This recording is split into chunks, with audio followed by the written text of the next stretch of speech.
Today we're going to learn about cooperative learning.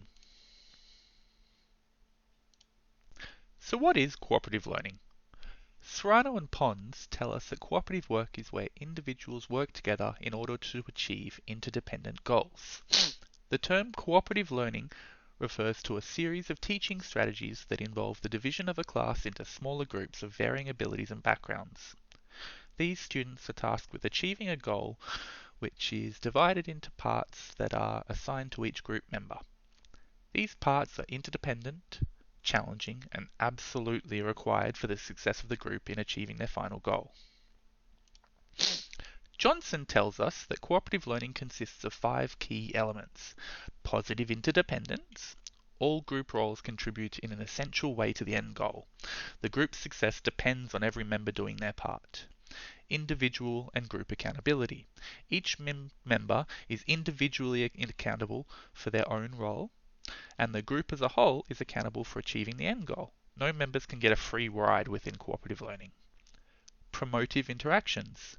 All members of the group promote each other's success by sharing resources, assisting, and supporting each other. Social skills.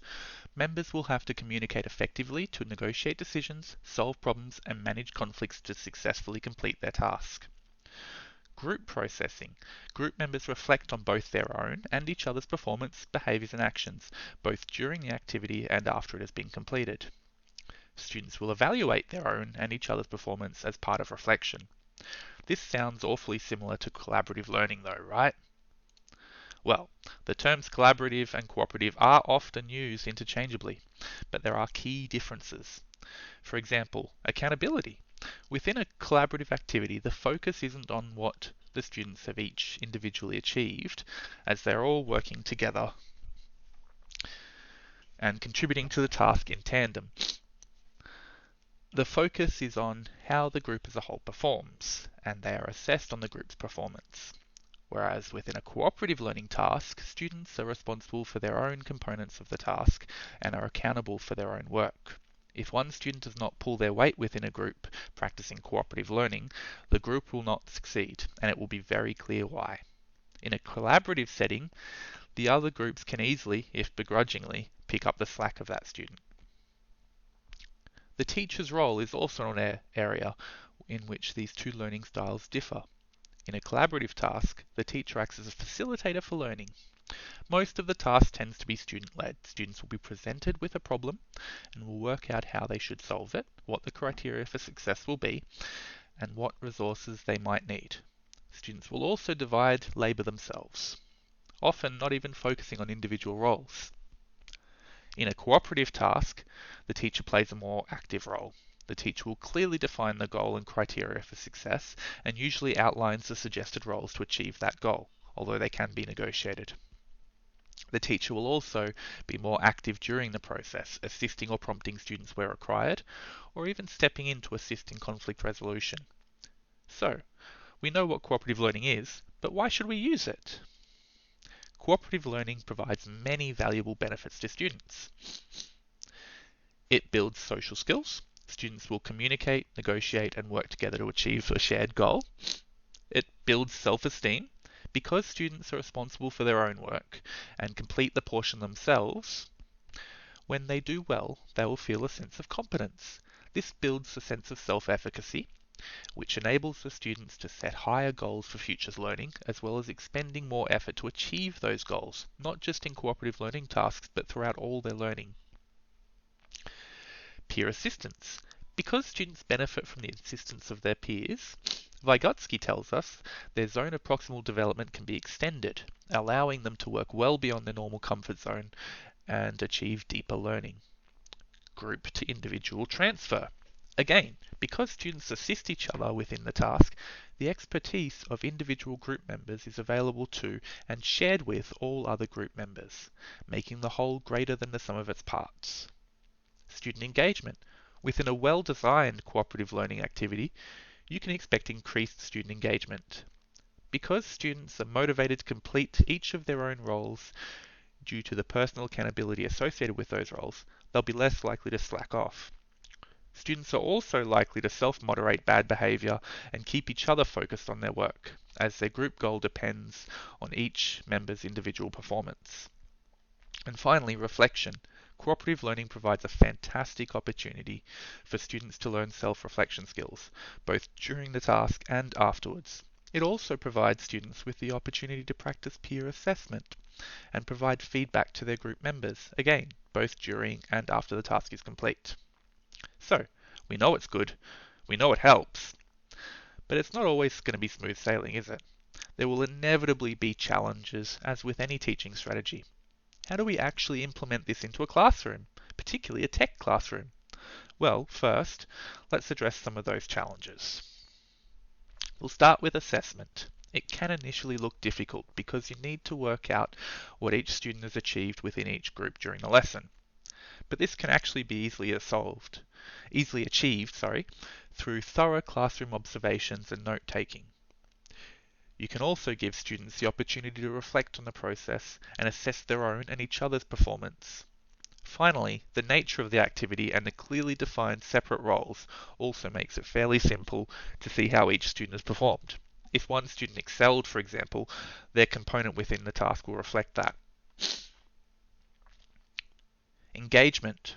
Sometimes this can be an issue, but this comes down to activity design. Cooperative learning really supports a project-based learning approach. As with any project-based activity, ensure it is relevant to students and is a real-world scenario. Students will quickly lose interest if their work feels pointless or contrived. Another reason students may not engage is due to shyness or feeling below their peers. Luckily, cooperative learning actually helps to solve this in itself. But in the meantime, you can prompt struggling students, you can provide guidance on navigating negotiations and disagreements, or even scaffold the social skills students will need prior to the activity. Another problem can be that sometimes high achievers can feel they're actually classroom assistants if they're constantly grouped with lower performing students. To solve this, it can be useful to occasionally create expert groups, where they are working together with similar ability peers and allowed to excel as a group. On the flip side, this will also benefit the lower performing students, as they will be allowed to work with peers of an equal level and won't always feel as though they are the only member needing assistance and asking questions. They may even be able to help some of their own peers. One common issue you are likely to encounter during cooperative learning is social issues. Basically, some students won't work well with each other. Either it's because they get distracted by each other or they just don't get along. This can be solved simply by assigning groups yourself, rather than allowing students to form the groups.